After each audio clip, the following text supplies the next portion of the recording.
अब इसके बाद सरोजिनी नायडू के बाद हम लोग आगे बढ़ेंगे, उतना ही जानना। और भी एक दो इन्फॉर्मेशन लिख लेना उसमें। सरोजिनी नायडू के बारे में एक इन्फॉर्मेशन और लिख लेंगे आप। Shrimati Sarojini Naidu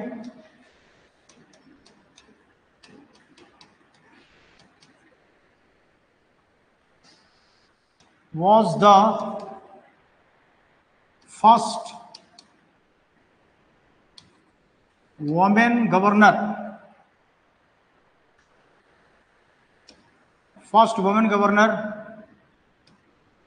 in a state bracket में UP 1947-49 in India. Sarojini Naidu Bharat के किसी राज्य में राज्यपाल चुनी जाने वाली, नियुक्त होने वाली, राज्यपाल नियुक्त होने वाली पहली महिला थी। कौन से राज्य में वो राज्यपाल बनी? उत्तर प्रदेश। कब से कब तक? 1947 to 49। एक इंफॉर्मेशन इसमें ये याद रखना है सरोजिनी नायडू के बारे में।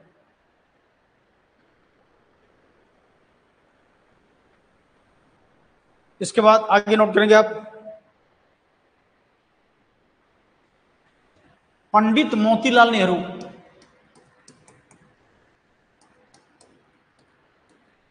पंडित Motilal Nehru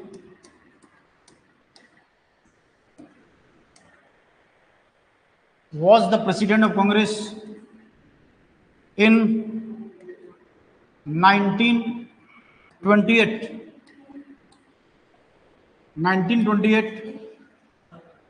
at Calcutta session.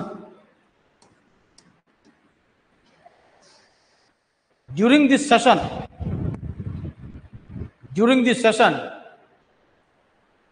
the Nehru report was produced। इस अधिवेशन में नेहरू रिपोर्ट प्रस्तुत किया गया।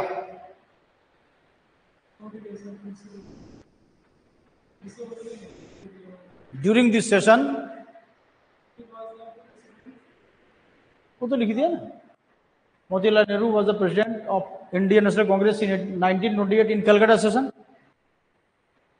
अब आगे लिखो, during this session the Nehru report was produced. इस अधिवेशन में नेहरू रिपोर्ट प्रस्तुत किया गया। अब ये नेहरू रिपोर्ट क्या था? The purpose of the Nehru report was,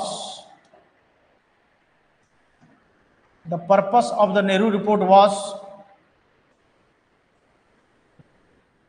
to demand autonomous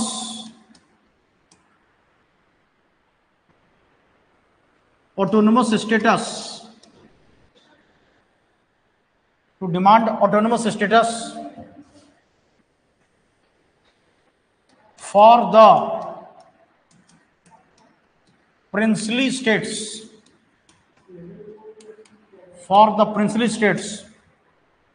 Nehru report का मुख्य उद्देश्य भारत में देशी रियासतों की स्वायत्तता की मांग करना था। भारत में देशी रियासतों की स्वायत्तता की मांग करना था।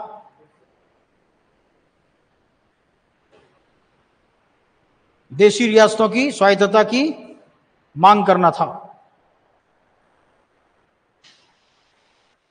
अब देखो, देशी रियासत की स्वायत्तता क्या होती है? देशी रियासत किसे कहते हैं? इंडिया में दो प्रकार के स्टेट थे अंग्रेजों के टाइम में। कौन कौन? एक स्टेट था जो डायरेक्ट कंट्रोल में था, अंग्रेजों के डायरेक्ट कंट्रोल में, वहां पर कोई किंग नहीं होता था, और जहां पर किंग का शासन था उसे क्या कहते थे? देशी रियासत। तो इसमें ये डिमांड की गई कि इंडिया में जितने भी देशी रियासत हैं उस पर अंग्रेजों का कोई शासन ना चले, उसको ऑटोनोमस स्टेटस दो। ऑटोनोमस स्टेटस का मतलब क्या होता है कि स्वयं से वो कानून बनाकर अपने स्टेट पर शासन कर सके। ये आजादी दी, यानी देशी राज्यों को आजाद करने की बात कही गई। पूरे भारत को आजाद की मांग नहीं की गई थी, सिर्फ किसको? देशी रियासत। और कैसे वहां पर गवर्नमेंट बनेगी, सरकार कैसे चलेगी, इन सभी के बारे में उसमें बहुत सारे आर्टिकल्स लिखे गए थे। तो इसीलिए नेहरू रिपोर्ट को आजादी से पहले भारत का एक छोटा संविधान कहा गया था। दो डॉक्यूमेंट ऐसे थे जिसे बिफोर इंडिपेंडेंस इंडिया का क्या कहा गया? Mini constitution. एक नेहरू रिपोर्ट 1928 वाला और एक गवर्नमेंट ऑफ इंडिया एक्ट 1935। 1935 का भारत सरकार अधिनियम को भी लघु संविधान कहा गया और 1928 का नेहरू रिपोर्ट को भी लघु संविधान कहा गया। तो आपको नोट करना है कि the Nehru report was called mini constitution of India, mini constitution of India before independence. Before independence Nehru report को भारत की आजादी से पहले भारत का छोटा संविधान कहा गया था। इसी नेहरू रिपोर्ट में मोहम्मद अली जिन्ना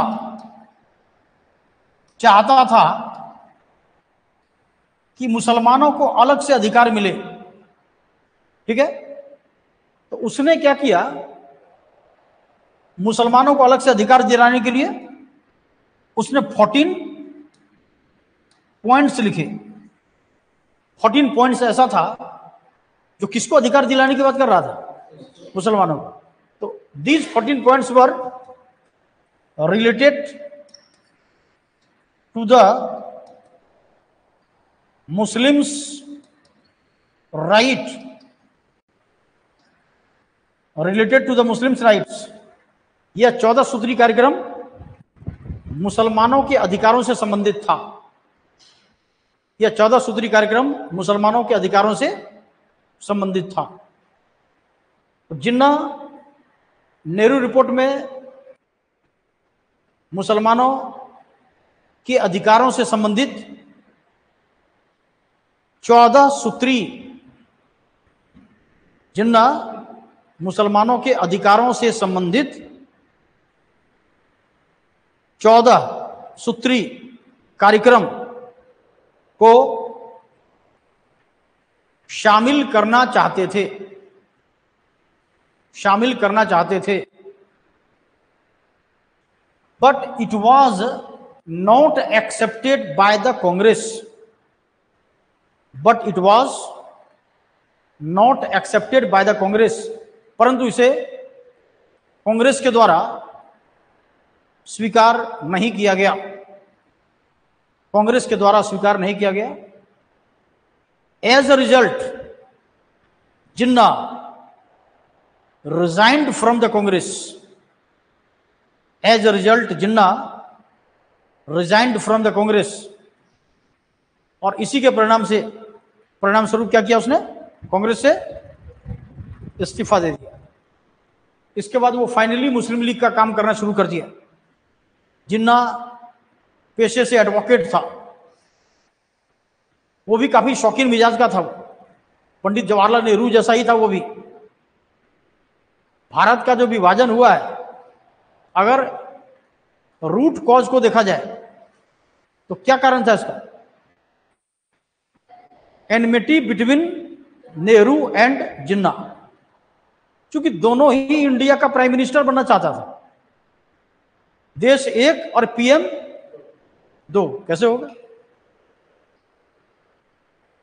तो माउंटबेटन को बार बार उसने रिक्वेस्ट किया, जिन्ना ने, जब पाकिस्तान को अलग करने की बात हो रही थी, तो उसने एक बार और कहा माउंटबेटन से कि मुझे इंडिया का पीएम बना दो, मुझे पाकिस्तान नहीं चाहिए। लेकिन माउंटबेटन तो एकदम ठान लिया था कि इंडिया का पीएम बनेगा तो नेहरू ही बनेगा। अंदरूनी बात थी। अंदरूनी बात क्या थी?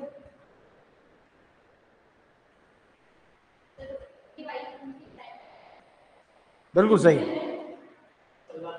माउंटबेटन की पत्नी ने, एडविना माउंटबेटन ने माउंटबेटन को बढ़िया से धमका दिया था, कान को अमेट के बता दिया था कि दूसरे का नाम लिया तो तलाक तो दूंगी ही और इंसल्ट भी करूंगी। तो भाई घर टूटने की बात हुई थी तो माउंटबेटन दूसरे की बात कैसे मानता? बार बार जिन्ना ने रिक्वेस्ट किया कि हमें इंडिया का पीएम बनाओ, इंडिया का पीएम बनाओ। माउंटबेटन ने कोई ध्यान नहीं दिया। तो फिर जिन्ना ने कहा ठीक है, फिर इंडिया नहीं तो पाकिस्तान ही सही। उसको इंडिया का पीएम नहीं तो पाकिस्तान का पीएम बनना था। लेकिन पाकिस्तान का वो पीएम नहीं बना। क्यों नहीं बना? क्योंकि अगर वो पाकिस्तान का पीएम बन जाता तो पाकिस्तान का गवर्नर जनरल माउंटबेटन बन जाता, और माउंटबेटन को देखना नहीं चाहता था जिन्ना। इसलिए वो पाकिस्तान का क्या बना? First governor general. Mohammad Ali Jinnah जब पाकिस्तान अलग हुआ इंडिया से तो क्या बन गया था? First governor general of Pakistan.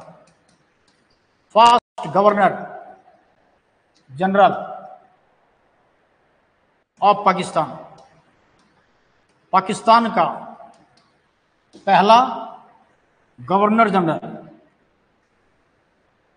Pakistan का पहला पीएम कौन था?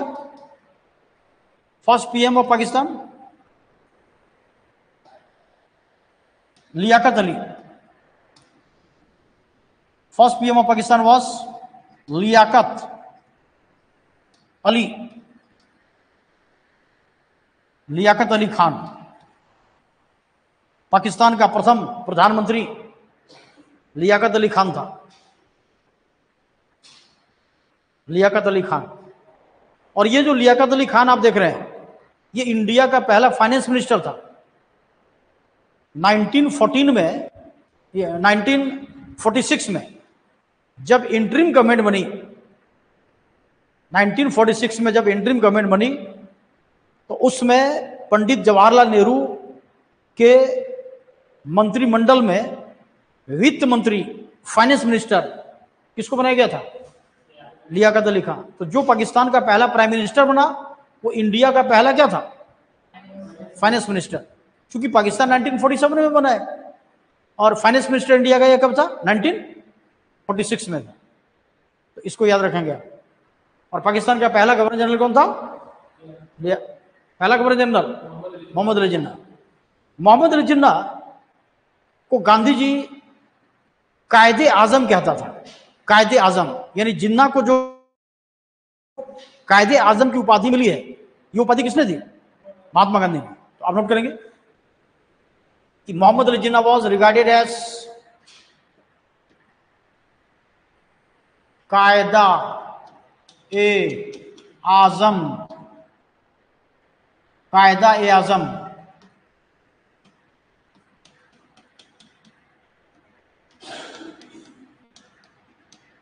बाय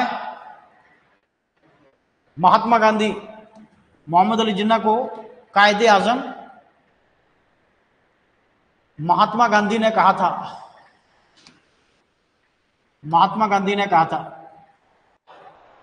तो गांधी ने इन्हें कायदे आजम कहा। इस प्रकार हम लोग नेहरू रिपोर्ट में हम लोगों ने क्या देखा? इसमें क्या डिमांड की गई थी? इंडिया में जितने देशी रियासत हैं, तो इंडिया में आजादी से पहले टोटल स्टेट कितने थे? 565। ये सारे प्रिंसली स्टेट थे इंडिया के। तो इसी को आजाद करने की बात की गई थी कि इसमें अंग्रेजों का कोई इंटरफेयर नहीं हो। लेकिन अंग्रेजों ने कहा कि अगर वो 565 स्टेट को आजाद कर देगा तो फिर बाकी स्टेट पर जो उसका डायरेक्ट रूल है वहां पर भी मूवमेंट शुरू हो जाएगा, और ऐसी स्थिति में उसे पूरे इंडिया को आजाद करना पड़ेगा। जो वो नहीं कर सकता। तो अंग्रेजों ने नेहरू रिपोर्ट को ये कहकर रिजेक्ट कर दिया कि इसमें राष्ट्रवाद की भावना बहुत ज्यादा है। तो आप इसे नोट कर लेंगे एक लाइन कि the Nehru report was not accepted bye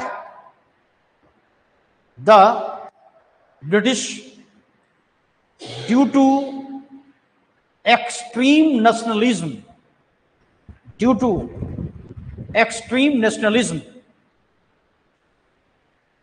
Nehru report को अंग्रेजों ने अत्यधिक राष्ट्रवाद की भावना कहकर अस्वीकार कर दिया, अत्यधिक राष्ट्रवाद की भावना कहकर अस्वीकार कर दिया। तो इस प्रकार आपको नेहरू रिपोर्ट के बारे में ये सब जानकारी याद रखनी है और हम लोग आगे नोट करेंगे।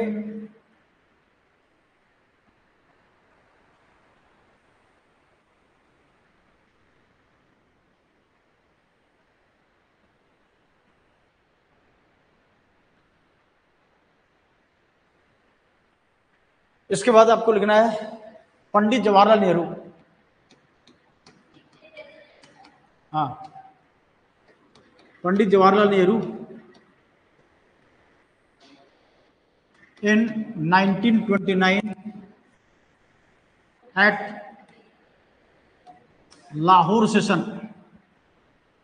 पंडित जवाहरलाल नेहरू 1929 लाहौर अधिवेशन। Pandit Jawaharlal Nehru 1929 Lahore session. During the session, there were 3 decisions were taken. There were 3 decisions were taken.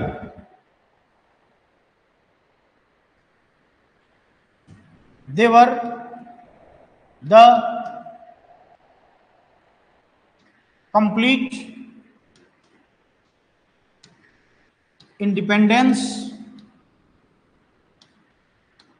bill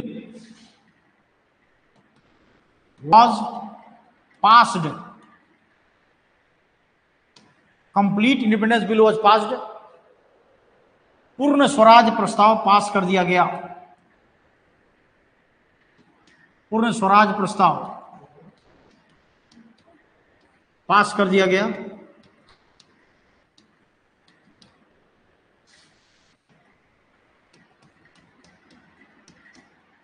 पास कर दिया गया। Second, on 31 December 1929 the tricolor flag of India, the tricolor flag of India was hosted beside the river Ravi at midnight at first. At midnight at first. Bharat का तिरंगा झंडा 31 दिसंबर 1929 को आधी रात को पहली बार रावी नदी के किनारे फहराया गया।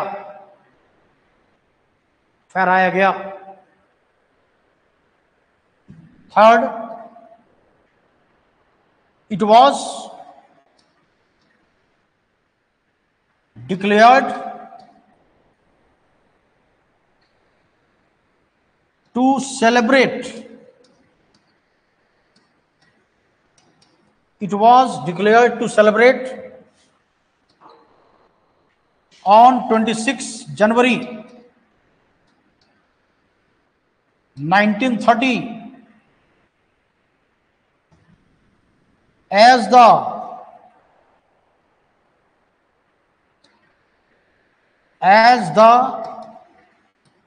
first Independence Day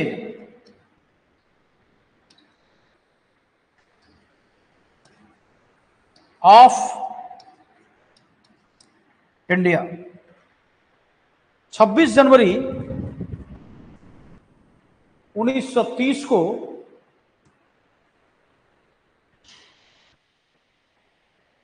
भारत का प्रथम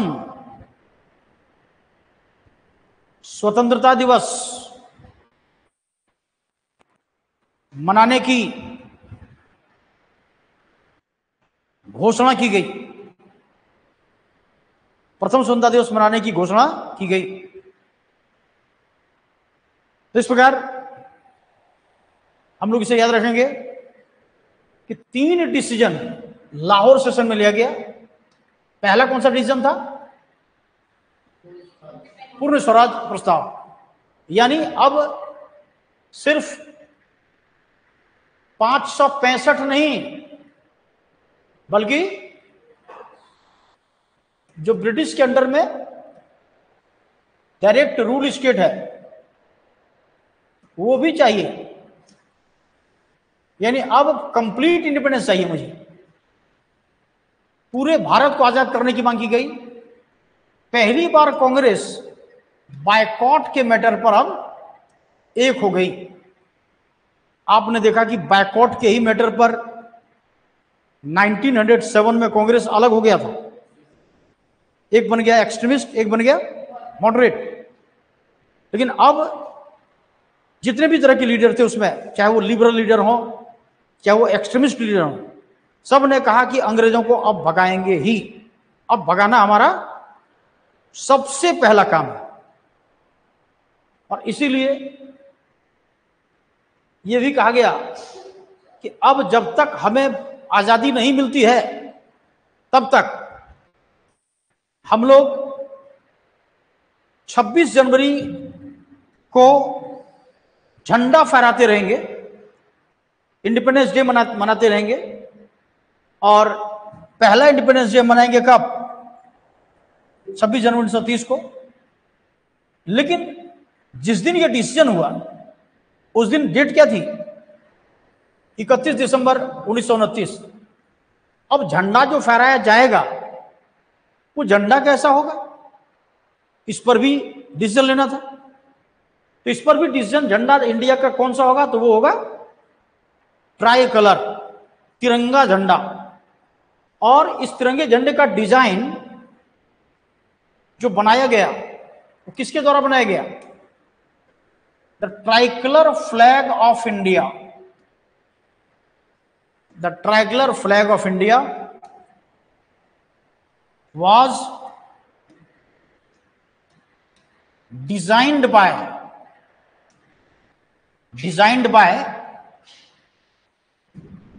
the tricolor flag of India was designed by Pingley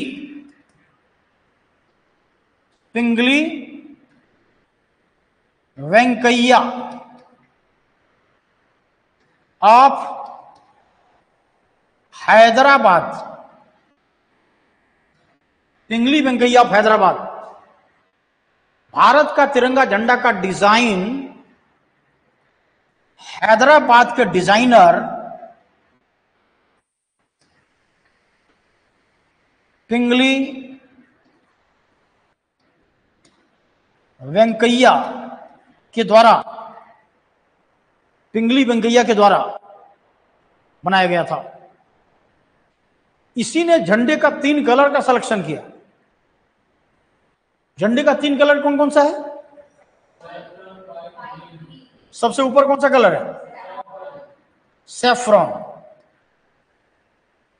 saffron यानी कौन सा? केसरिया, केसरिया रंग। बीच में कौन सा कलर है? व्हाइट, सफेद। नीचे कौन सा कलर है? ग्रीन, हरा। ये तीन कलर अलग अलग इसकी खासियत बताई गई। क्या? Saffron colour is the symbol of sacrifice and strength। केसरिया रंग त्याग और शक्ति का प्रतीक। आप देखते हैं कि हिंदू धर्म में, सनातन धर्म में क्या कि अगर कोई मान लो सन्यासी बनता है तो किस प्रकार के वस्त्र को धारण करता है वो? भगवा, वही केसरिया कहते हैं उसको, भगवा रंग। क्योंकि वो वस्त्र के द्वारा ये दिखाता है कि अब हमें दुनियावी चीजों से मतलब नहीं है, अब हमारा जीवन भगवान के बनाए गए जो हैं बस उसी में रहेगा। हम ज्यादा फैशन वैशन टिप टॉप ये सब नहीं करेंगे। आप दुनियावी लोग जैसे रहते हैं कि पारिवारिक जीवन बिताना, ये सब नहीं करना है। भोग विलास का जीवन हमें नहीं जीना है, सबको त्याग दिया मैंने। तो त्याग का प्रतीक है कौन सा कलर? सैफरन। और शक्ति का प्रतीक ऐसा वही कर सकता है जो अंदर से ताकतवर हो, अंदर से स्ट्रांग हो। तो केसरिया रंग शक्ति का भी प्रतीक है। इसके बाद white colour is the symbol of peace and truth, शांति और सत्य का प्रतीक। सफेद कलर शांति और सत्य का प्रतीक है। Green colour is the symbol of prosperity, समृद्धि का प्रतीक है, समृद्धि का प्रतीक। क्योंकि इसको नीचे रखने का रीजन क्या था कि भारत के 70% लोग खेती करते थे पहले, अब तो कम हो गया। तो भारत में खेती जब अच्छी होती है तभी तो भारत में खुशहाली आती है, तभी महंगाई कम हो जाती है, तभी 70% लोग किसान परिवार खुश रहते हैं, क्योंकि अब उसकी माली हालत अच्छी हो जाती है। तो भारत की धरती हमेशा हरी भरी रहे, ये विश किया जाता है। और इसीलिए झंडे का कलर ग्रीन को नीचे रखा गया, भारत की धरती हमेशा हरी भरी रहे। लेकिन पहले के झंडे में और आज के झंडे में फर्क है। पहले जो झंडा फहराया गया था उसमें क्या था? चरखा। क्योंकि गांधी जी का चरखा बहुत पॉपुलर हो चुका था, लेकिन संविधान सभा ने कहा कि चरखा एक तरफ तो ठीक दिखता है, लेकिन झंडे के दूसरी तरफ चरखा उल्टा दिखता है। इसलिए कोई ऐसे सिंबल को सेलेक्ट करना है जो आमने सामने, आगे पीछे, ऊपर नीचे, दाएं बाएं, जहां से भी देखो एक ही तरह दिखाई पड़े। तो वो क्या हो सकता था? चक्र। तो ये जो चक्र झंडे में आप देख रहे हैं, ये सारनाथ के अशोक स्तंभ से लिया गया है। और चक्र को किसका सिंबल माना गया? चक्रा इज द सिंबल ऑफ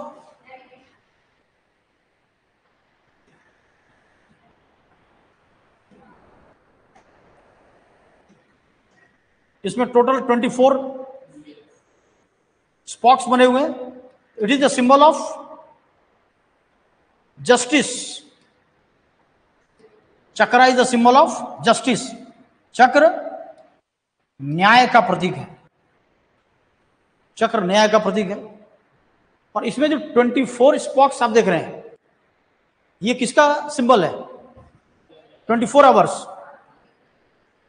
तो चक्र हमें यह कहता है कि न्याय सबको मिलेगा, जो तुम चाहते हो वो जरूर मिलेगा, लेकिन 24 आवर्स तुम मेहनत करते रहो। अगर तुम हाथ पर हाथ धरकर बैठ जाओगे सिर्फ सोच करके कि हमें आईएएस बनना है, कि बारिश हो रही है आज नहीं जाएंगे, बर्फ पड़ रहा है नहीं जाएंगे, बाढ़ आ गया नहीं जाएंगे, तो प्रकृति तो अपना काम करती है। कभी सूर्य ऐसा हुआ है कि सूर्योदय हुआ ही नहीं? हुआ है क्या? सूर्योदय होता है, वो क्लाउडी स्काई होने के कारण आपको दिखाई नहीं पड़ता है, लेकिन सूर्य अपने निश्चित समय पर उगता है, चाहे कोई भी मौसम हो। तो हमें इन चीजों से क्या सीखने को मिलता है कि जिसका जो काम है उसे नित्य प्रति करना चाहिए। अगर आप मजबूर नहीं है, मान लो स्वस्थ नहीं है तो अलग बात है, मान लो कोई बीमार पड़ गया तो उस समय पढ़ाई तो हो नहीं पाएगी। लेकिन अगर एक मामूली मान लो बारिश का झोंका आ जाता है, थोड़ा बहुत पानी अगर रोड पर आ जाता है और आप कहेंगे कि छोड़ो अब गाजियाबाद से कौन जाएगा वहां, आ पाओगे कभी? जो सोचे वो हो पाएगा? तो कहने का मतलब ये है कि 24 घंटे तुम अपने प्रगति के पथ पर आगे बढ़ते रहो, तब तुम्हें न्याय मिलेगा। ये चक्र हमें ये कहता है कि समय एक चक्र के समान है, जो सब दिन एक समान नहीं होता। जो ज्यादा घमंड करेगा, जो ऊपर है, मान लो बहुत ज्यादा अमीर व्यक्ति है, घमंड कर रहा है, तो धीरे धीरे क्या हो जाएगा, वो नीचे आ जाएगा। और जो नीचे मेहनत कर रहा है वो धीरे धीरे ऊपर आ जाएगा। ऐसा ही होता है। आप देख रहे हैं कि जो पहले बहुत अमीर हुआ करता था आपके मोहल्ले में, गांव में, वो मेहनत करना उसके फैमिली ने छोड़ दिया, क्या बन गया, वो गरीब बन गया। और एक गरीब आदमी जो कि उसी के खेतों में काम करता था पहले, वो दिन रात मेहनत करके उसका बेटा आईएएस बन गया। बहुत सारे एग्जाम्पल हैं सर। जो मेहनत करेगा वो आगे बढ़ेगा। तो हमारा झंडा हमें बहुत ही इंस्पायर करता है, हमें बहुत ही प्रेरित करता है। तो सब कुछ सोच समझ कर ये झंडा को अपनाया गया है। लेकिन ये चक्र वाला झंडा उसमें नहीं फहराया गया था, ध्यान रखेंगे आप। चक्र वाला झंडा बाद में लाया गया, चक्र को बाद में लाया गया, पहले था चरखा वाला। तो इस प्रकार नेहरू रिपोर्ट में आपको ये सारी बातें याद रखनी है। ये लाहौर सेशन में ये सारी बातें याद रखनी है आपको। हाँ बताइए। हाँ, ये क्वेश्चन अभी मैं पूछने वाला हूं। अभी मैं ये क्वेश्चन पूछने वाला हूं कि 26 जनवरी को, जबकि ये कहा गया है कि इंडिपेंडेंस डे हुआ था, तो 26 जनवरी को अब हम लोग रिपब्लिक डे क्यों मनाते हैं? इसके पीछे कारण क्या है? रिपब्लिक वर्ड क्यों आ गया? गणतंत्र वर्ड क्यों आया? हम आजादी का जश्न 15 अगस्त को क्यों मनाते हैं? क्योंकि भारत उसी दिन आजाद हुआ है। अंग्रेजों ने भारत को उसी दिन आजाद घोषित कर दिया। लेकिन 26 जनवरी चूंकि हमारा हिस्टोरिकल डे बन चुका था, तो जब कॉन्स्टिट्यूशन हमारा लिख करके तैयार हो गया, हमारा कॉन्स्टिट्यूशन 26 नवंबर 1949 को तैयार हो चुका था, 26 नवंबर 1949 को तैयार हो चुका था। लेकिन कॉन्स्टिट्यूएंट असेंबली के ने डिसाइड किया कि बेशक कॉन्स्टिट्यूशन हमारा तैयार हो चुका है, लेकिन ये लागू होगा 2 महीने के बाद।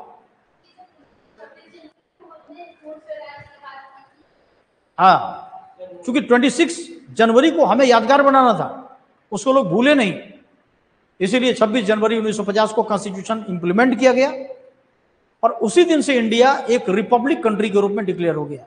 क्योंकि रिपब्लिक कंट्री किसे कहते हैं? जहां पर प्रेसिडेंट का इलेक्शन होने का सिस्टम हो, head of the nation is elected by the public directly और indirectly, that is called republic system. जिस देश में राष्ट्रपति का चुनाव जनता के द्वारा प्रत्यक्ष या अप्रत्यक्ष रूप से हो, उसी देश को कहा जाता है गणतंत्र। तो प्रजातंत्र गणतंत्र में फर्क क्या है? डेमोक्रेटिक कंट्री और रिपब्लिक कंट्री, दोनों में क्या फर्क है? डेमोक्रेसी किसे कहते हैं? डेमोक्रेसी का मतलब क्या होता है कि the rule of the people by the people for the people. जहां पर जनता का, जनता द्वारा जनता के लिए शासन हो, उसे डेमोक्रेसी कहते हैं।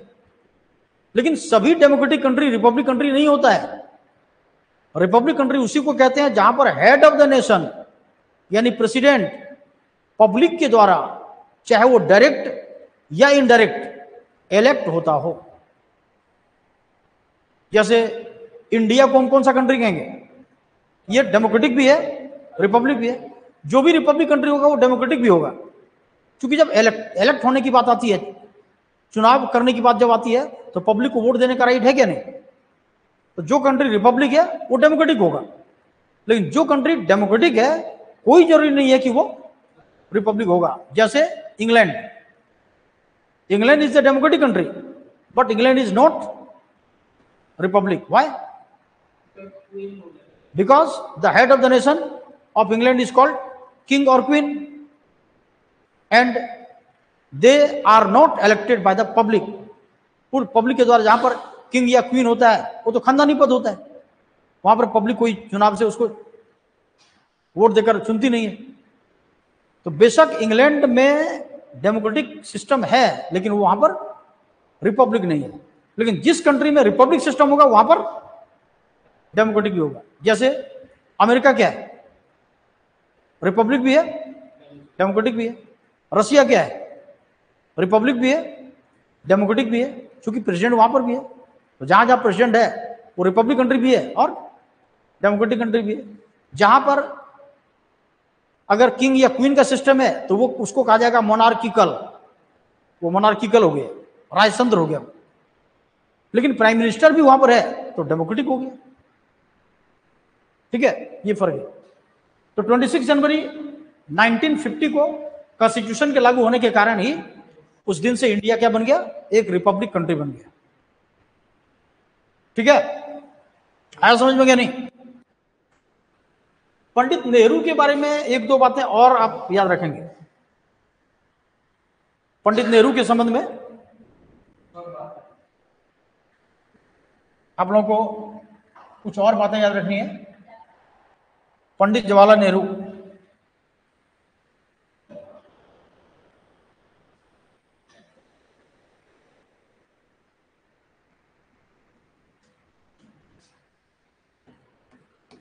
पंडित जवाहरलाल नेहरू, बताओ और ये क्या क्या थे Pandit Jawaharlal Nehru? First prime minister of India, Bharat का प्रथम प्रधानमंत्री। कब से कब तक? 1952 टू 1946, ये 1952 टू 1954।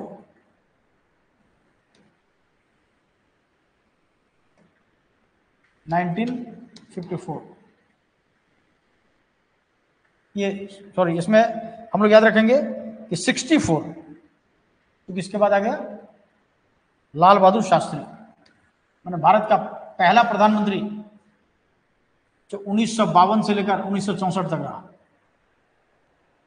हम लोग याद रखेंगे कि वैसे पीएम ये 1946 में ही बन चुके थे, लेकिन उसमें ये कौन से पीएम थे?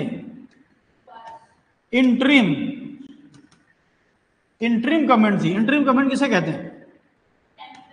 जो गवर्नमेंट इलेक्शन के द्वारा नहीं बना हो, उसको नॉमिनेट कर दिया गया, अपॉइंट कर दिया गया। तो इंटरिम गवर्नमेंट में पहले बन चुके थे वो, लेकिन जब लोकसभा राज्यसभा का गठन हुआ तो 1952 में ये इलेक्टेड गवर्नमेंट के पीएम बने। तो रियल टर्म जो पंडित नेहरू का होगा वो कब से होगा? 1952 से। और 2 बार सबसे लंबे समय तक प्राइम मिनिस्टर बनने वाले, ये कितने बार बने? 52 बने। कितने बार चुने गए इंडिया के प्राइम मिनिस्टर? 5-5 साल में इलेक्शन होता है। तो अभी तक सबसे लंबे समय तक पीएम बनने का रिकॉर्ड इनके नाम से है। लेकिन अब आगे देखो इसका रिकॉर्ड मोदी जी तोड़ते हैं या नहीं, क्योंकि फिर 2024 में चुनाव होने वाला है। लगता है कि इस बार भी बीजेपी ही आने वाली है, क्योंकि और कोई पार्टी में कोई लीडर दिखता ही नहीं है। इससे क्या होगा? लीडर कौन है? मान लो 26 पार्टी मिलकर के चुनाव लड़ रही है, उसको मेजोरिटी मिल भी जाती है, तो पीएम कौन बनेगा? आपस में लड़ पड़ेंगे सारे।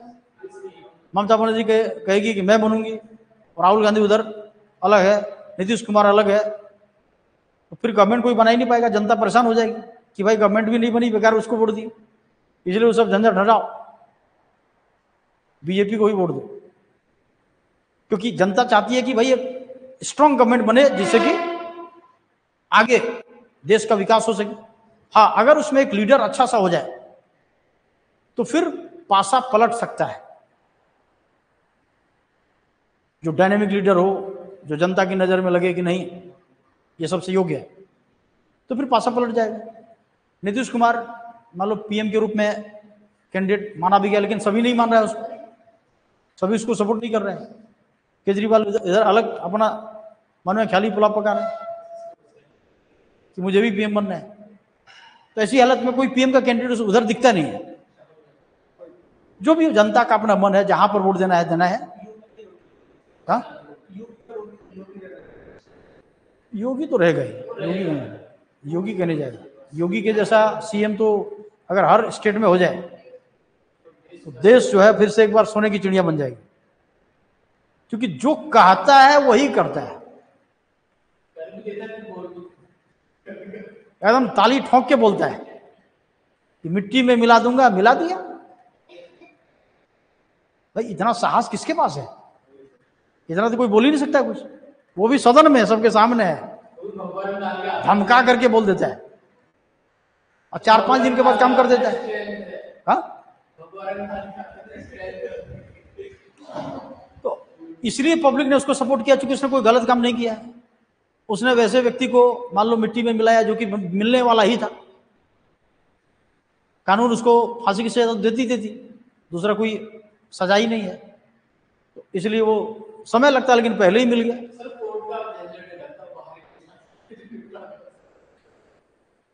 तो इसमें याद रखेंगे कि पंडित जवाहरलाल नेहरू भारत का पहला प्रधानमंत्री, रियल टर्म 1952 से 1964 तक। और पंडित नेहरू के संबंध में हम लोग ये भी याद रखेंगे कि पंडित नेहरू ने जब पहली बार पीएम बने तो 1954 में इन्होंने एक पॉलिसी दिया था, एक सिद्धांत दिया था, जिसको क्या कहा गया? पंचशील प्रिंसिपल, पंचशील सिद्धांत। ये पूछता है क्वेश्चन में। तो Pandit Nehru introduce the Panchsheel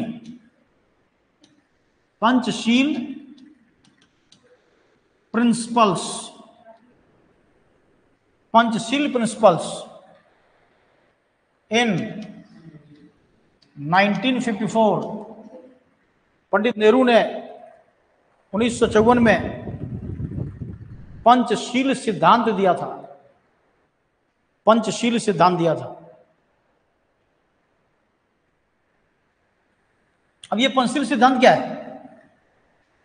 it is the foreign policy of India. यह भारत की विदेश नीति है, यह भारत की विदेश नीति है, भारत की विदेश नीति है। पंचशील सिद्धांत भारत की विदेश नीति। इसमें क्या कहा गया है कि एक देश को अपनी सीमा रेखा का उल्लंघन नहीं करना चाहिए, एक देश को दूसरे देश की आंतरिक समस्या में कोई इंटरफेयर नहीं करना चाहिए, एक देश को दूसरे देश के विकास में कोऑपरेट करना चाहिए। बड़े अच्छी भावना। इस सिद्धांत को सबसे पहली बार किसने अडॉप्ट किया? चाइना ने। Panchsheel principle was adopted by China at first and broken by China at first. सबसे पहली बार उसी ने अडॉप्ट किया और सबसे पहली बार उसी ने तोड़ा। क्यों तोड़ा? कैसे तोड़ा उसने? क्योंकि चाइना ने तिब्बत को कैप्चर कर लिया। 1959 में उसने तिब्बत को कैप्चर कर लिया। तिब्बत पहले एक इंडिपेंडेंट कंट्री था, वो बुद्धिस्ट कंट्री था, वहां पर दलाई लामा का शासन था। और बुद्धिज्म का डेवलपमेंट कहां पर हुआ है? इंडिया में हुआ है। तो स्वाभाविक था कि तिब्बत के साथ हमारा बहुत ही अच्छा रिलेशन था। और चाइना इधर पंचशील सिद्धांत को भी मान रहा था। चीन ने अचानक तिब्बत को कैप्चर कर लिया। दलाई लामा अपने कुछ फॉलोअर्स के साथ इंडिया गया जान बचाकर, क्योंकि अगर वो तिब्बत में रहता तो उसको फांसी पर लटका दिया जाता या गोली मार दी जाती। तो उसने सोचा कि चलो इंडिया में सुरक्षित रहेंगे, अभी भी इंडिया में ही है। धर्मशाला जो हिमाचल प्रदेश में है, ये तिब्बतन को दे दिया गया है। दिल्ली में भी आप देखते हैं तिब्बतन को, उसके बच्चों को पढ़ने के लिए हॉस्टल प्रोवाइड किया गया है, बिजनेस करने का अधिकार उसको दिया गया है। ये जो मोनेस्ट्री में आप देखते हैं कपड़े आदि के दुकान बहुत सारे जो लगे हुए हैं, वो सारे तिब्बतन है मैक्सिमम। तो इंडिया ने उसको संरक्षण दिया है। चीन के साथ उसमें हमारा अच्छा संबंध था। चीन ने पंडित नेहरू से कहा कि वो दलाई लामा और जो उसके फॉलोअर्स इंडिया में जाकर रह रहा है उसको हमें सौंप दो, ये सब देशद्रोही है, ये हमारे खिलाफ काम कर रहा है। इंडिया ने साफ मना कर दिया। इंडिया ने कहा कि हमारी परंपरा है कि हम दुश्मन को भी अगर हमारे शरण में आता है तो उसको मारते नहीं। ये तो हमारे सारे बुद्धिस्ट भाई लोग हैं, ये अपनी मर्जी से अगर जाना चाहे तो जा सकता है, लेकिन हम यहां से इसको भगाएंगे नहीं। तो चीन की एक आदत है, वो कुछ बोलता नहीं है। और आप लोगों को भी कहा जाता है कि नहीं बोलने वाला जो दोस्त होता है उससे बच के रहना, क्योंकि वो अचानक अटैक कर देता है। चीन ने क्या किया? अचानक अटैक कर दिया इंडिया पर। कब? 1962। 1962 में अचानक अटैक कर दिया। कोई तैयारी पंडित नेहरू की थी नहीं। पंडित नेहरू ये सोच रहे थे कि पूरी दुनिया हमारा दोस्त है, वेलविशर है, हम सबके लिए सोचते हैं, तो हमारे खिलाफ कौन क्या करेगा। उसने अपने मिलिट्री पावर को स्ट्रांग नहीं बनाया। तो चीन ने जो अचानक अटैक किया तो इंडिया को नुकसान हुआ, लेकिन सबसे अधिक संख्या में चाइनीज मिलिट्री ही मारे गए। उसी पर गाना बनाया गया है, जो कि आप देखते हैं लता मंगेशकर ने पहली बार गाई थी जब श्रद्धांजलि देने की बात आई। युद्ध जब समाप्त हो गया था तो पंडित नेहरू भी उसमें सभा में, शोक सभा में थे, और लता मंगेशकर उसी समय वो गाना गाकर चमक गई, ऐ मेरे वतन के लोगों। पंडित नेहरू कहा जाता है कि फूट फूट कर बच्चों जैसा रोने लगे थे इस गाने को सुनकर। तो तब से लता मंगेशकर काफी फेमस हो गई। पंडित नेहरू ने भी उसको बुलाकर पुरस्कृत किया। लता मंगेशकर को पहले कोई नहीं जान रहा था, उसी गाने से फेमस हुई। तो इस प्रकार पंडित नेहरू बहुत बड़े लेवल के विद्वान भी थे। इन्होंने बहुत सारी किताबें लिखी हैं, लेकिन एक दो बुक बहुत इंपॉर्टेंट है। He wrote the book discovery of India, discovery of India उन्होंने बुक लिखी। दूसरी बुक लिखेंगे आप glimpses, glimpses of the world history, glimpses of the world history. Letters to daughter, letters to daughter Indira Gandhi के नाम पत्र लिखा गया था जेल से ही, क्योंकि इंदिरा गांधी उसमें पढ़ाई कर रही थी और इंदिरा गांधी को ही मोटिवेट करने के लिए उन्होंने चिट्ठियां लिखी। पंडित नेहरू ने, जिसको कि किताब का रूप दे दिया गया है, ये काफी मोटिवेशनल लेटर है जिसको किताब का शक्ल दिया गया है। तो glimpses of the world history, letters to daughter, ये पंडित नेहरू की किताबें हैं। इसके बाद आगे नोट करेंगे हम लोग। नेक्स्ट, सरदार वल्लभ भाई पटेल। सरदार वल्लभ भाई पटेल 1931 कराची सेशन। कराची कहां पर है? कराची पाकिस्तान में है ना। गुजरात में कराची कहां से हो गया? मैंने ये दूसरी मोदी बन गई, कराची गुजरात में ला दिया। समझ गया, समझ गया।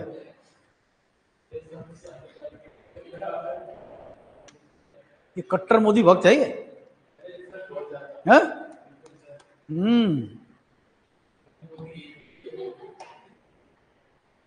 कराची है पाकिस्तान में, और रांची कहां पर है?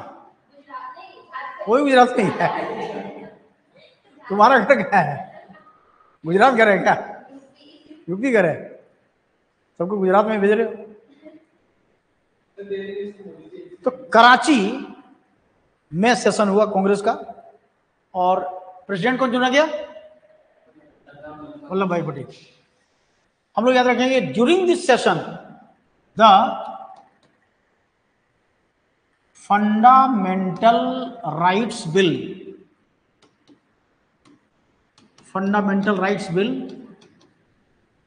And economic programme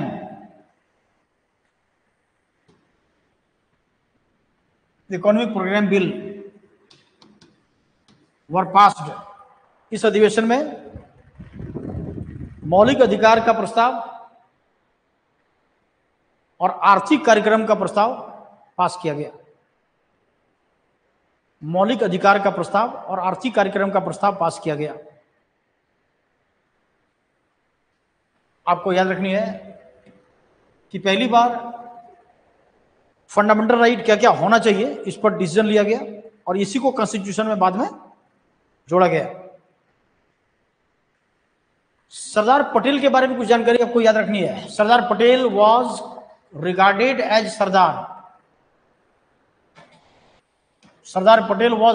Sardar by the women of Bardoli, Gujarat in 1928। Sardar Patel को 1928 में बारदोली गुजरात की महिलाओं ने पहली बार सरदार की उपाधि दी। Patel was the first deputy prime minister and first home minister of India।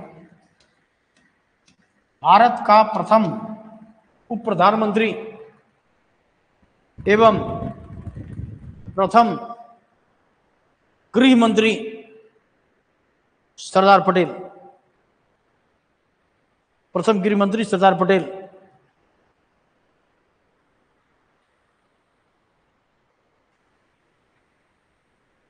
आगे लिखेंगे आप,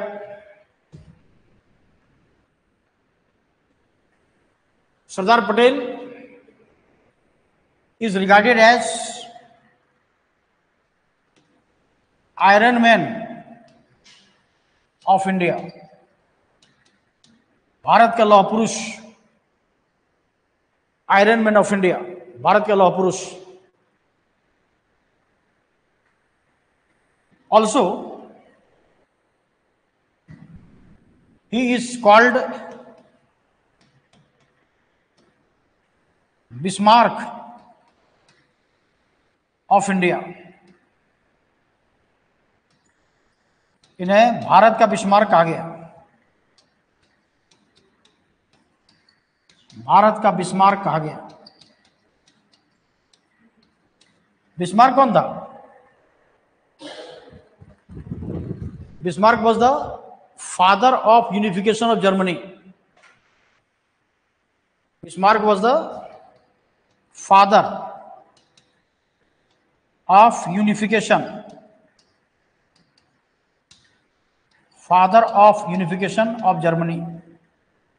बिस्मार्क जर्मनी के एकीकरण का जनक था। बिस्मार्क जर्मनी के एकीकरण का जनक, father of unification of Germany, Germany के एकीकरण का जनक।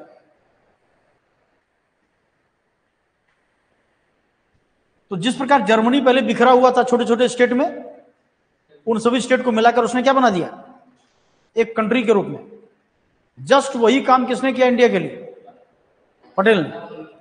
उन्होंने भी 565 स्टेट को इंडियन यूनियन में मिलाने की भरपूर कोशिश की और मिला दिया। 3 को भी तो मिलाए अलग अलग तरीके से। सरदार पटेल ने 565 देसी रियासत जो थे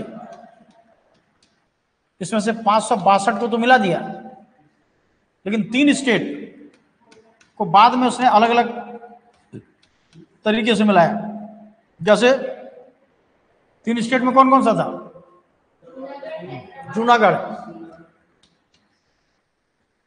जूनागढ़, कश्मीर और हैदराबाद। सबसे लास्ट में मिलाया था किसको? हैदराबाद को। सबसे लास्ट में हैदराबाद को मिलाया। जूनागढ़ अभी गुजरात का पार्ट है, कश्मीर अलग। आप देख रहे हैं कश्मीर, जम्मू कश्मीर एक यूटी के रूप में बन चुका है। हैदराबाद अब किसकी कैपिटल है? तेलंगाना की। जैसे कॉमन कैपिटल 2024 तक रहेगा आंध्र प्रदेश का भी और तेलंगाना का। फिर आंध्र प्रदेश की कैपिटल जो है वो अमरावती हो जाएगी। वैसे हाई कोर्ट वगैरह तो चलना शुरू हो गया है।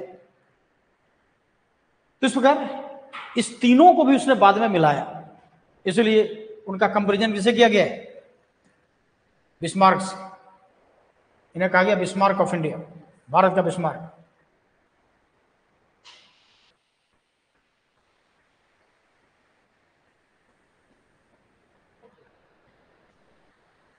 तो ये याद रखेंगे आप लोग। इसके बाद आगे लिखेंगे आप नेक्स्ट, डॉक्टर राजेंद्र प्रसाद। डॉक्टर राजेंद्र प्रसाद 1934 1934 बंबई सेशन, 1934 बंबई सेशन, बंबई में बनी थी। राजेंद्र प्रसाद के बारे में हम लोग इसमें याद रखेंगे, during this session the Congress socialist party was formed by Acharya Narendra देव।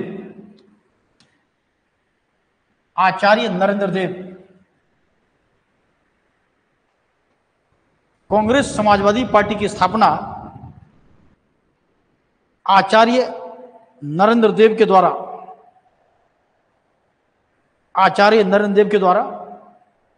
की गई थी। Jayaprakash Narayan was the first Secretary General of Congress socialist party. Jayaprakash Narayan Congress समाजवादी पार्टी के प्रथम महासचिव थे।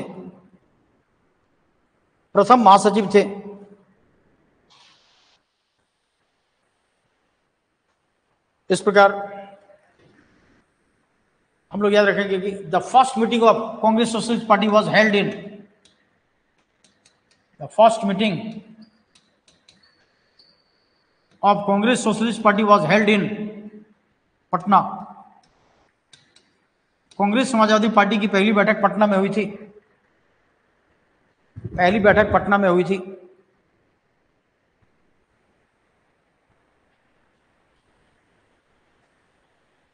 राजेंद्र प्रसाद के बारे में याद रखेंगे आप लोग। Rajendra Prasad was the first president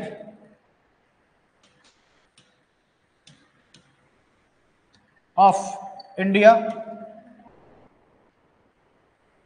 from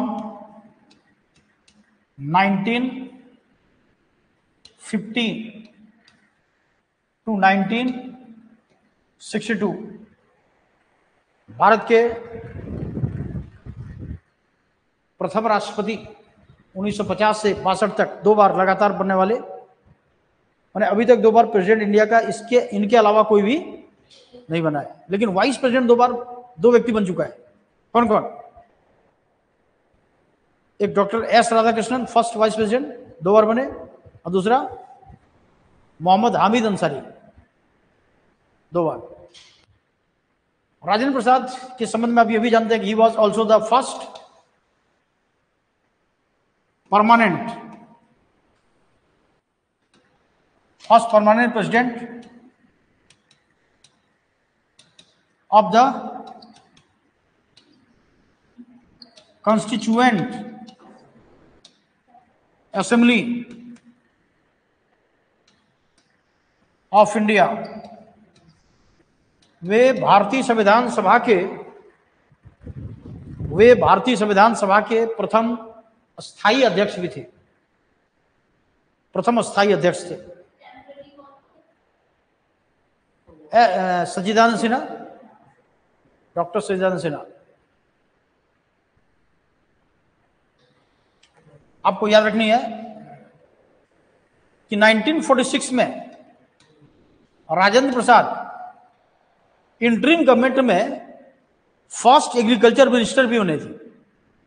he was also the first agriculture minister, first agriculture minister of India. ये कब बने थे? 1946 में first agriculture minister of India, 1946। आपको याद रखनी है कि राजेंद्र प्रसाद 1942 जब क्विट इंडिया मूवमेंट हुआ था, उसमें इन्हें भी जेल में बंद किया गया था, पटना के बांकेपुर जेल में। तो वहीं पर इन्होंने अपनी ऑटोबायोग्राफी लिखी, और उस ऑटोबायोग्राफी का नाम इन्होंने रखा आत्मकथा।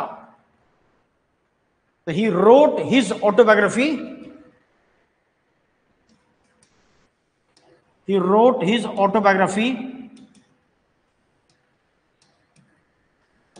That is known as Atmakatha. उन्होंने अपनी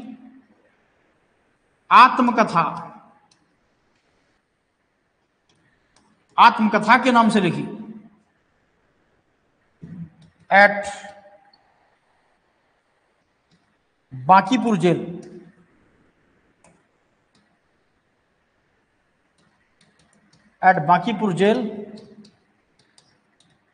इन Patna.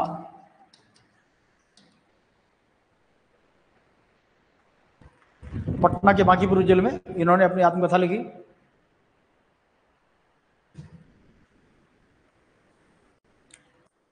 His other famous book was Jail,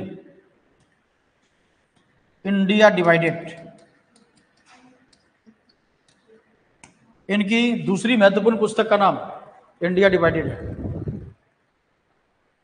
India divided.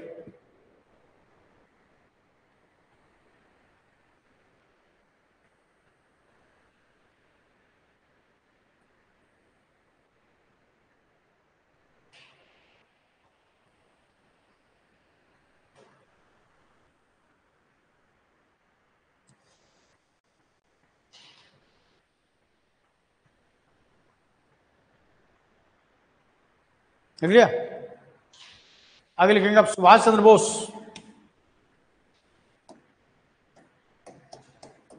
Subhash Chandra Bose 1938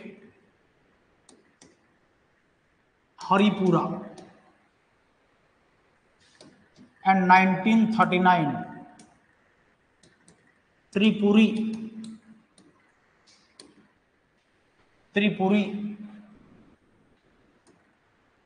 एक एमपी में, एक गुजरात में।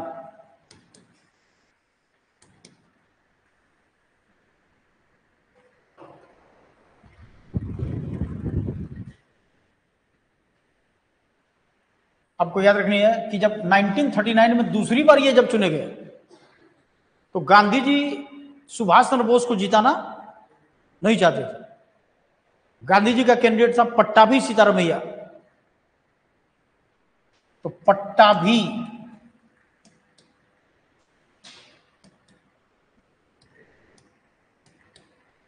Sitaramayya,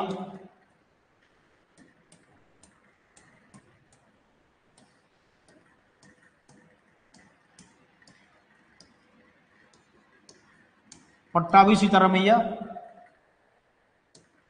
was the candidate of Mahatma Gandhi. Pattabhi Sitaramayya Mahatma Gandhi का उम्मीदवार था। महात्मा गांधी वांटेड टू,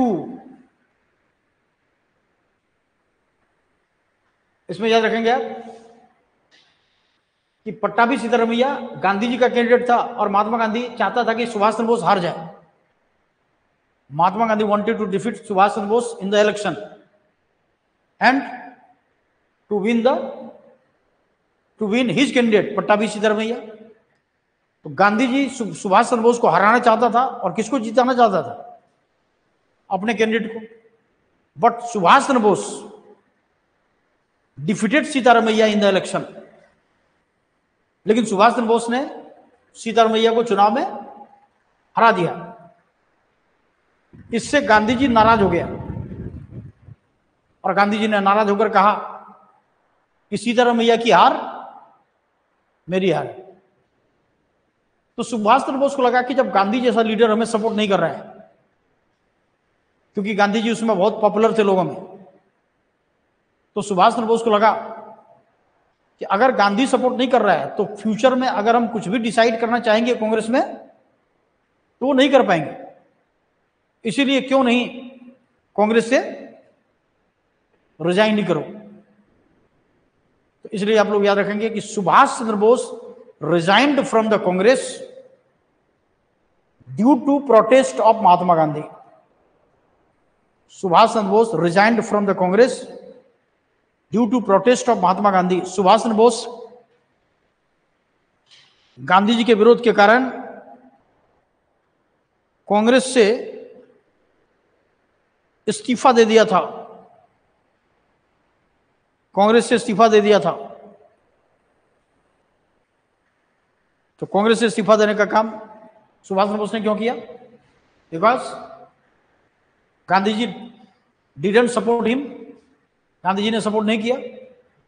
फिर सुभाष चंद्र बोस ने आगे भी पार्टी बनाई, लेकिन आपको याद रखना है कि सुभाष चंद्र बोस के ये रिजाइन करने के बाद कांग्रेस का प्रेसिडेंट एक बार फिर से कौन बन गया?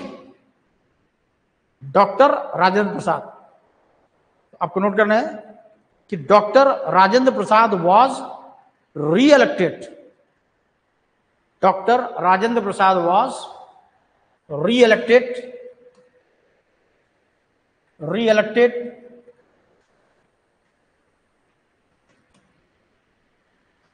as the president of Congress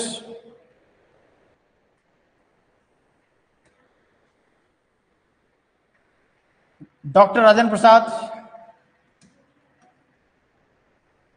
प्रसाद सुभाष चंद्र बोस के इस्तीफे के बाद पुनः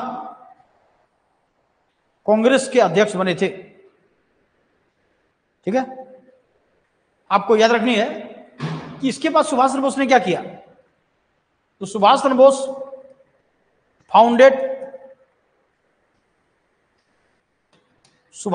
founded forward bloc party.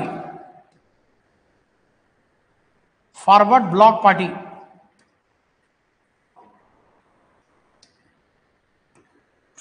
Party in Calcutta. Subhash Chandra Bose ने कलकत्ता में 1939 में फॉरवर्ड ब्लॉक पार्टी बनाई।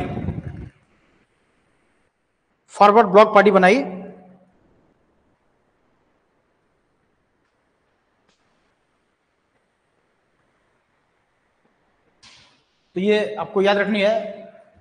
हम लोग ये भी याद रखेंगे कि सुभाष चंद्र बोस ने 1939 में ही जो वर्ल्ड वॉर सेकंड शुरू हुआ, तो इंडियन को जो उसमें शामिल किया गया, भारत के सैनिकों को अंग्रेजों ने अपने पक्ष में लड़वाया, तो सुभाष चंद्र बोस ने इसका विरोध कर दिया। किसका? अंग्रेजों का। और इसी के कारण सुभाष चंद्र बोस को उनके घर में ही क्या किया गया अंग्रेजों के द्वारा? हाउस अरेस्ट, घर में ही कैद कर दिया। और वर्ल्ड वॉर सेकंड शुरू हो चुका था 1939 में। वर्ल्ड वॉर सेकंड में क्या हुआ था कि जापान जो था वो एशिया से इंग्लैंड को भगाना चाहता था। तो सबसे पहला टारगेट था उसका इंडिया। किसका? जापान का। जापान इंडिया के खिलाफ नहीं था, वो किसके खिलाफ था? इंग्लैंड के खिलाफ। तो वो चाहता था कि इंडिया से सबसे पहले इसको अंग्रेजों को भगाना है। तो जापान धीरे धीरे इंडिया की तरफ बढ़ रहा था अटैक करने के लिए। तो सुभाष चंद्र बोस उसमें घर में ही नजरबंद थे। उन्हें पता चल गया कि जापान धीरे धीरे इंडिया की तरफ बढ़ रहा है। तो सुभाष चंद्र बोस ने सोचा कि अगर हम इसी प्रकार बैठे रहे तो अभी तो हम आजादी के लिए इंग्लैंड से लड़ रहे हैं, फिर बाद में जापान भी कुछ क्षेत्र पर कैप्चर कर लेगा, तो फिर हमें किससे लड़ना पड़ेगा? जापान से। तो दो दुश्मन हमारा हो जाएगा। तो क्यों नहीं अभी ही जापान से हम दोस्ती कर लें, क्योंकि उसका भी पर्पस है इंग्लैंड को भगाना, और हमारा भी पर्पस है इंडिया से इंग्लैंड को भगाना।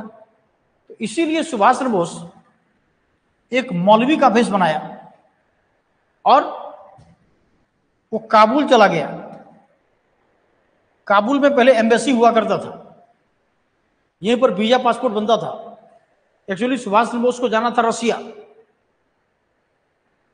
लेकिन सुभाष चंद्र बोस को एक पासपोर्ट मिला जर्मनी जाने का, जिसमें हम लोग याद रखेंगे कि सुभाष चंद्र बोस का नाम उसमें सुभाष चंद्र बोस नहीं था, डॉक्टर ऑर्लैंडो मेसोट्टा के नाम से उन्हें पासपोर्ट मिला। तो Subhash Chandra Bose got a passport as the name doctor Orlando Mazzotta for Germany. तो सुभाष चंद्र बोस को जर्मनी जाने का पासपोर्ट डॉक्टर ऑर्लैंडो मेसोट्टा के नाम से मिला। इसमें लिखेंगे आप कि Subhash Chandra Bose got a passport for Germany as his name doctor Orlando Mazzotta. Doctor Orlando Mazzotta. तो डॉक्टर ऑर्लैंडो मेसोट्टा के नाम से उन्हें क्या मिला? जर्मनी जाने का पासपोर्ट। और ये बता, जर्मनी में उसमें किसका शासन था? किसका?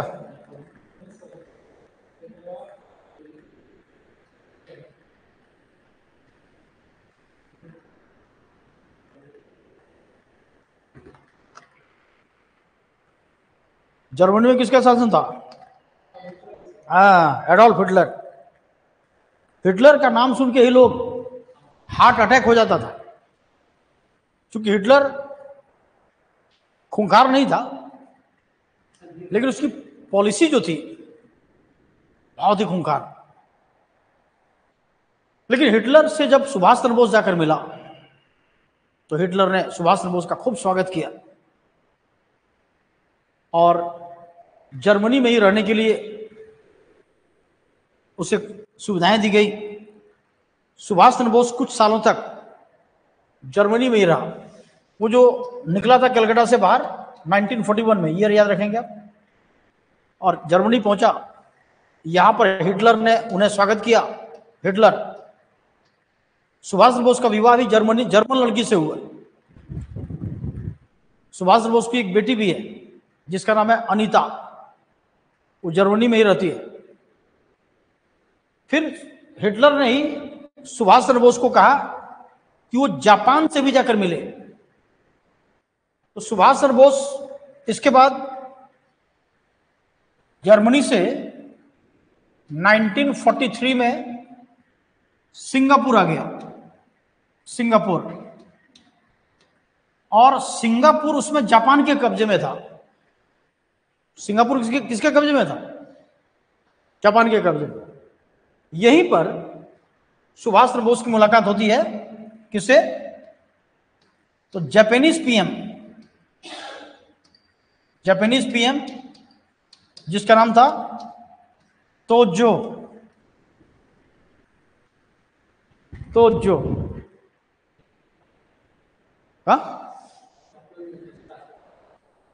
सब पढ़ेगा तोजो लिखा हुआ है।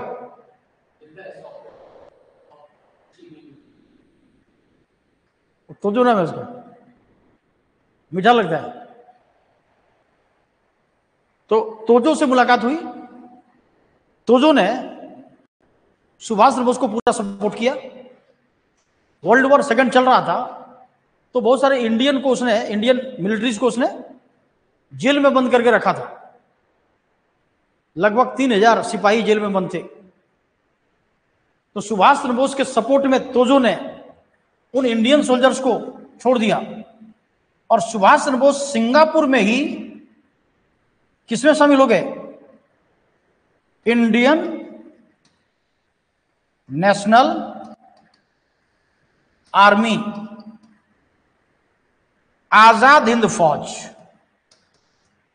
सुभाष चंद्र बोस आजाद हिंद फौज में शामिल हो गए। कहां पर? सिंगापुर में। आजाद हिंद फौज पहले ही बन चुका था, और सुभाष चंद्र बोस जब इसमें शामिल हुए तो आजाद हिंद फौज वर्ल्ड फेमस आर्मी ऑर्गेनाइजेशन बन गया। इसीलिए सुभाष चंद्र बोस को क्या कहा जाता है? Real founder of the Indian national army. Japan ने सुभाष चंद्र बोस को सिंगापुर सौंप दिया शासन करने के लिए, सिंगापुर का शासन तुम करो। तो सुभाष चंद्र बोस ने सिंगापुर में ही एक गवर्नमेंट ऑफ इंडिया बनाई, भारत सरकार विदेश में बनी 1944 में। तो आप नोट करेंगे कि Subhash Chandra Bose founded government of India in Singapore. Subhash Chandra Bose ने 1944 में सिंगापुर में भारत सरकार की स्थापना की, भारत सरकार की स्थापना की सिंगापुर में। इसके बाद 1944 में ही वह बर्लिन में आकर, बर्लिन कहां पर है? जर्मनी में। बर्लिन के रेडियो स्टेशन में आकर उसने कुछ स्टेटमेंट दिया। जैसे उन्होंने गांधी जी को कहा father of nation. He called Mahatma Gandhi as the father of nation at first, father of nation at first. उन्होंने गांधी जी को क्या कहा? राष्ट्रपिता। उन्होंने गांधी जी को फादर ऑफ नेशन कहा, राष्ट्रपिता कहा पहली बार। Also he asked to his soldiers, he asked to his soldiers, give me blood and I will give you freedom.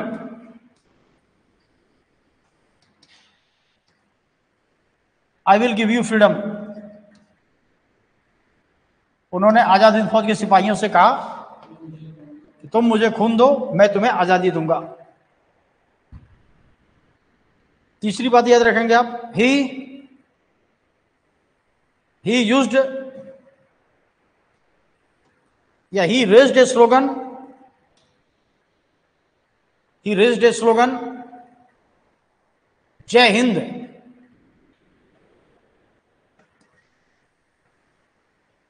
Raised a slogan, जय हिंद। उसने पहली बार जय हिंद का नारा दिया, जय Hind. Also he stated, Delhi चलो। तो दिल्ली चलो उसने किसको कहा? अपने सोल्जर्स को। तो दिल्ली चल करके क्या करना है? अटैक करना है, अंग्रेजों को भगाना है। ये सारी बातें सुभाष चंद्र बोस ने किया था। और फिर इसके बाद जापान ने 1944 में ही रंगून पर भी कब्जा कर लिया। रंगून, क्योंकि उसमें म्यांमार की क्या थी, बर्मा की क्या थी कैपिटल, रंगून। अब म्यांमार की कैपिटल चेंज हो गई है। अब म्यांमार की कैपिटल कहां पर है? म्यांमार की राजधानी कहां है?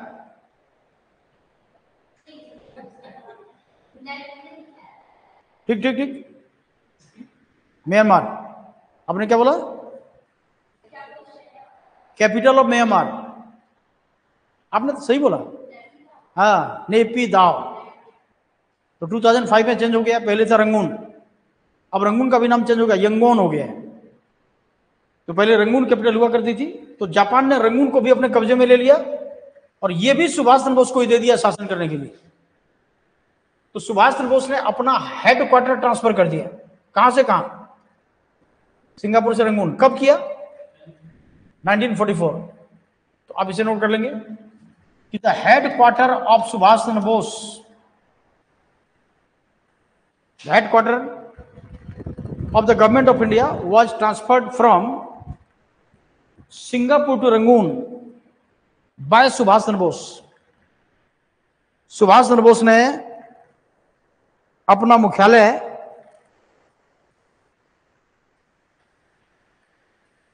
कहां से कहां कर दिया?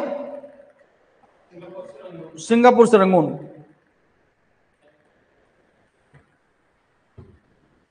इसके बाद क्या हुआ? 1945 में जर्मनी हार गया, हिटलर ने सुसाइड कर लिया। जापान और अमेरिका के बीच लड़ाई हुई। जापान पर अमेरिका ने एटम बम ड्रॉप कर दिया। इससे जापान कमजोर पड़ गया, उसने भी सरेंडर कर दिया। तो सुभाष चंद्र बोस का जो सपोर्टर कंट्री था, जर्मनी और जापान, ये दोनों ही कमजोर पड़ चुका था। तो कहा जाता है कि सुभाष चंद्र बोस 1945 में एक मीटिंग में भाग लेने के लिए कहीं जा रहा था प्लेन से, कि अचानक प्लेन में आग लगी ताइवान के पास, और उसी प्लेन के रस में वो मारे गए। लेकिन ये बात भी सत्य साबित नहीं हो पाई। तो सुभाष चंद्र बोस को नेताजी किसने कहा है, ये क्वेश्चन आता है। इसमें दो नाम दिया जाता है, एक तो गांधी जी का भी नाम आता है और एक हिटलर का नाम आता है।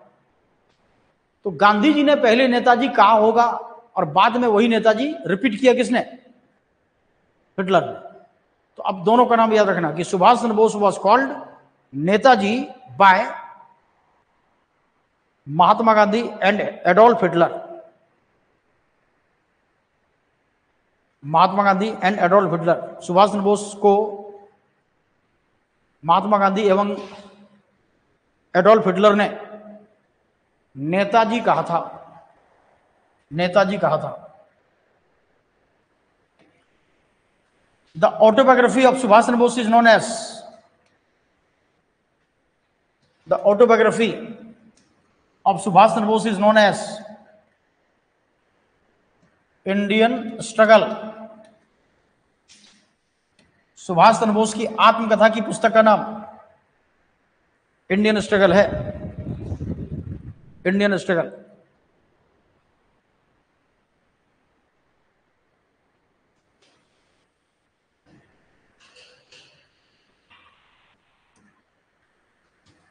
इसको लिखेगा JB Kripalani, JB Kripalani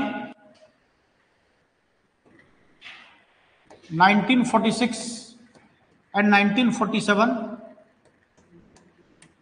Meerut session, Meerut session JB Kripalani.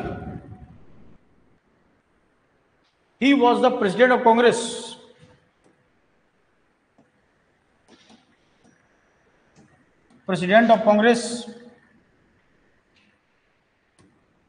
during freedom of India. Freedom of India, वे भारत की आजादी के समय कांग्रेस के अध्यक्ष थे। वे भारत की आजादी के समय कांग्रेस के अध्यक्ष थे। ये सारी बातें आपको कांग्रेस के बारे में याद रखनी है। तो हम लोगों ने नेशनल मूवमेंट ऑफ इंडिया, जो कि नेशनल मूवमेंट ऑफ इंडिया, ये आपके सिलेबस के, यूपीएससी के सिलेबस के हैं। तो नेशनल मूवमेंट ऑफ इंडिया जो कि 3 अलग अलग पार्ट में डिवाइड है। एक जो कि कहा जाता है मॉडरेट फेज, इसको कौन सा फेज कहते हैं? 3 फेज में डिवाइड है। मॉडरेट फेज यानी नरम या उदारवादी चरण कहेंगे, उदारवादी चरण, उदारवादी चरण। दूसरा एक्सट्रीमिस्ट फेज,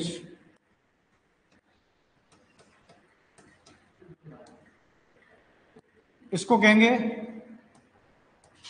उग्रवादी या क्रांतिकारी चरण, क्रांतिकारी चरण। और तीसरा है गांधीयन एरा, गांधीयन एरा यानी गांधी युग।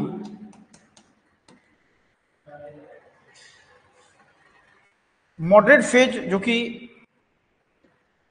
1885 से शुरू होता है, 1905 तक ही माना जाता है। एक्सट्रीमिस्ट फेज 1905 से लेकर 1919 तक। गांधीयन एरा 1919 से लेकर 1947 तक।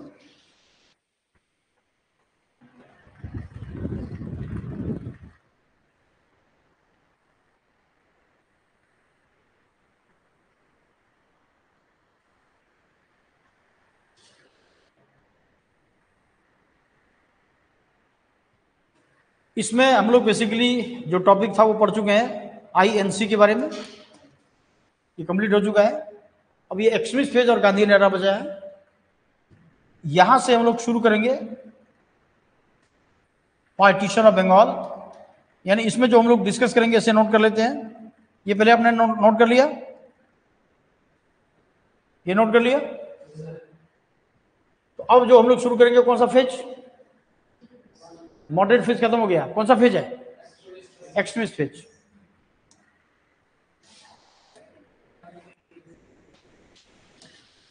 एक्सट्रीमिस्ट फेज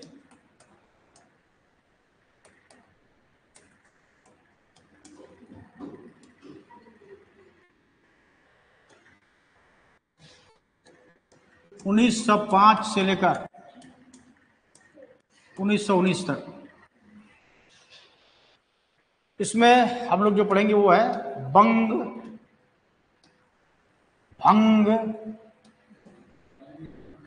मूवमेंट, भंग आंदोलन।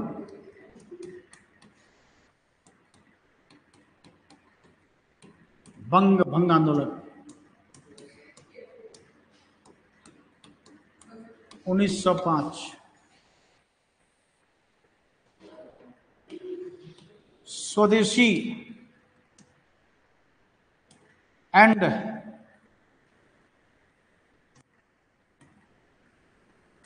बायकॉट मूवमेंट,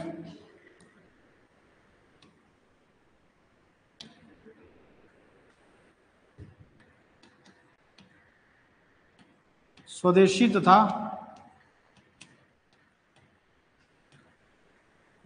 बहिष्कार आंदोलन।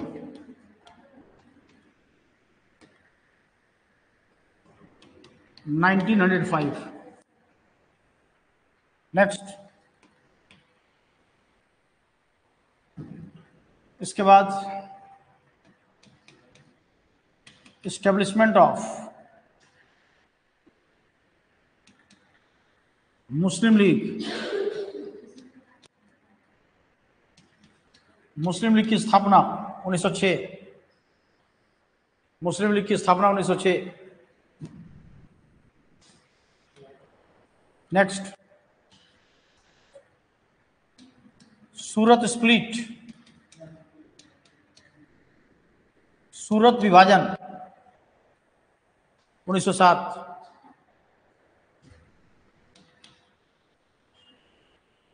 Next, Morley Minto reforms. Morley Minto सुधार 1909। मॉर्ले मिंटो सुधार 1909।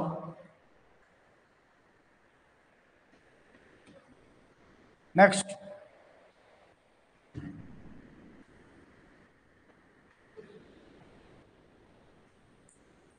Transfer of capital of India. Bharat की राजधानी का परिवर्तन 1911।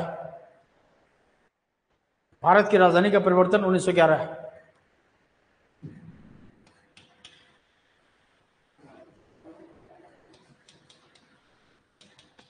Establishment of Ghadar party.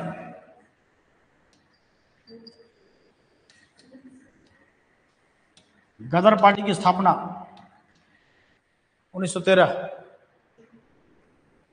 Ghadar party की स्थापना 1913। नेक्स्ट, कामा गाटा मारू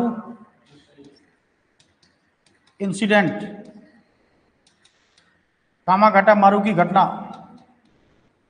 1914।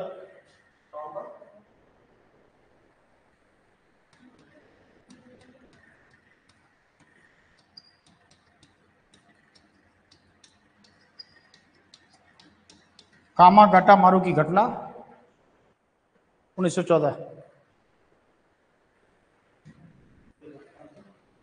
नेक्स्ट,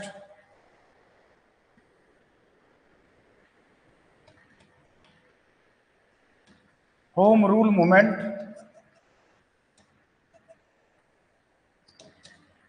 होम रूल आंदोलन 1916।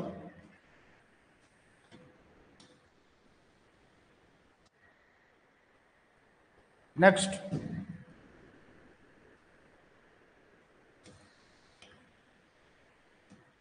Roulette act 1919।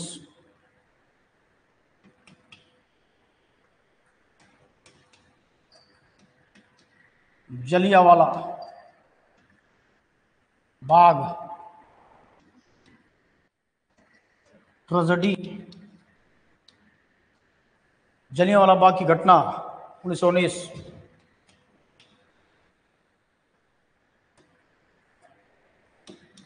Montagu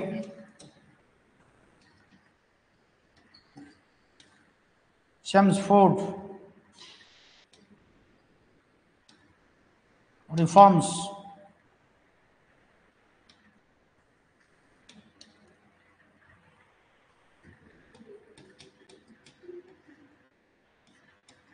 Montagu Chelmsford सुधार।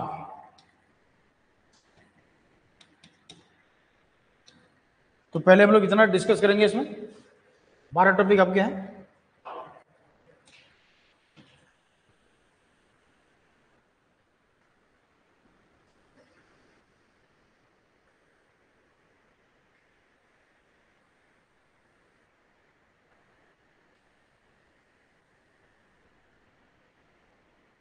कितने टॉपिक इसमें हम लोग डिस्कस करेंगे?